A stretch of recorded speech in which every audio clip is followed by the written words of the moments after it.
Vote హక్కు కలిగిన ప్రతి ఒక్కరూ 100% ఓటు హక్కును వినియోగించాల్సిన అవసరం ఉందని జిల్లా కలెక్టర్, జిల్లా ఎన్నికల అధికారి జి రవినాయక్ అన్నారు. 14వ జాతీయ ఓటర్ల దినోత్సవాన్ని పురస్కరించుకుని గురువారం సమీకృత జిల్లా అధికారుల కార్యాలయ భవన సముదాయంలోని సమావేశ మందిరంలో నిర్వహించిన జాతీయ ఓటర్ల దినోత్సవానికి ఆయన ముఖ్య అతిథిగా హాజరయ్యారు. ఈ సందర్భంగా జిల్లా కలెక్టర్ మాట్లాడుతూ గడిచిన 14 సంవత్సరాల నుండి ఎన్నికల కమిషన్ ఆదేశాల మేరకు ప్రతి సంవత్సరం జనవరి 25న జాతీయ ఓటర్ల దినోత్సవం నిర్వహించడం జరుగుతుందని తెలిపారు. జాతీయ ఓటర్ల దినోత్సవం రోజున ఎన్నికల సంఘం తీసుకొస్తున్న మార్పులు, సంస్కరణలపై అవగాహన కల్పించడంతో పాటు ఓటు హక్కు ఉన్న ప్రతి ఒక్కరూ ఎన్నికల్లో పాల్గొనడంపై అవగాహన కల్పిస్తున్నామని తెలిపారు. జాతీయ ఓటర్ల దినోత్సవం రోజు రాష్ట్ర వ్యాప్తంగా బూత్ స్థాయి నుండి రాష్ట్ర స్థాయి వరకు ఓటు హక్కు, దాని ప్రాధాన్యత అంశాలపై వివిధ రకాల కార్యక్రమాలను చేపట్టినట్టు చెప్పారు.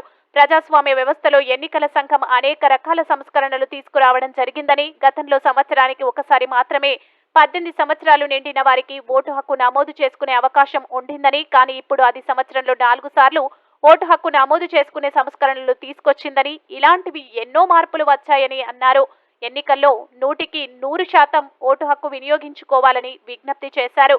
ఈ సందర్భంగా జిల్లా కలెక్టర్ సీనియర్ సిటిజన్లను శాలువాతో సన్మానించారు. కొత్తగా ఓటు హక్కు పొందిన వారికి ఫోటో, ఓటరు గుర్తింపు కార్డులను పంపిణీ చేశారు. అంతేకాక పాఠశాల, కళాశాల స్థాయిలో నిర్వహించిన వ్యాసరచన, వక్తృత్వ పోటీలలో గెలుపొందిన విద్యార్థులకు బహుమతులను జిల్లా కలెక్టర్ పంపిణీ చేశారు.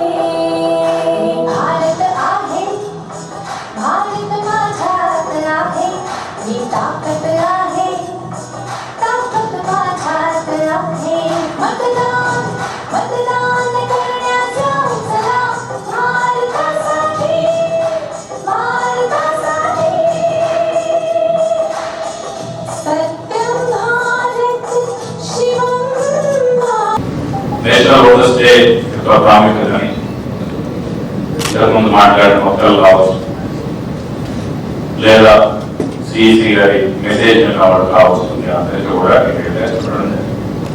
లాస్ట్ 14 years గా 25th January మనం నేషనల్ ఓటర్స్ డే సెలబ్రేట్ చేస్తాం. అంటే ప్రతి సంవత్సరం ఎలక్షన్ కమిషన్ ఆఫ్ ఇండియా తీసుకొస్తున్న మార్పులు, రిఫార్మ్స్, వాటి గురించి మాట్లాడుకోవడంతో పాటు జనాల్లో అవేర్నెస్ క్రియేట్ చేయడం, ఈ ఎలక్ట్రల్ పార్టిసిపేషన్ లో, ఎలక్ట్రల్ ఎన్రోల్మెంట్ లో మనం ఇన్వాల్వ్ అవ్వడం గురించి ఈ యొక్క కార్యక్రమాన్ని టేకప్ చేస్తుంది. ఈ రోజు ఈ కార్యక్రమం బూత్ లెవెల్ నుంచి, గ్రామంలో ఉండే పోలింగ్ బూత్ దగ్గర నుంచి మొదలుకొని జాతీయ స్థాయిలో, రాష్ట్ర స్థాయిలో, జిల్లా స్థాయిలో, నియోజకవర్గ కేంద్ర స్థాయిలో అన్ని చోట్ల కూడా ఈ యొక్క కార్యక్రమాన్ని జరుపుకుంటాం. అవగాహన కలగాలి అన్న ఉద్దేశంతో ఈ యొక్క కార్యక్రమాన్ని చూసారు. రీసెంట్లీ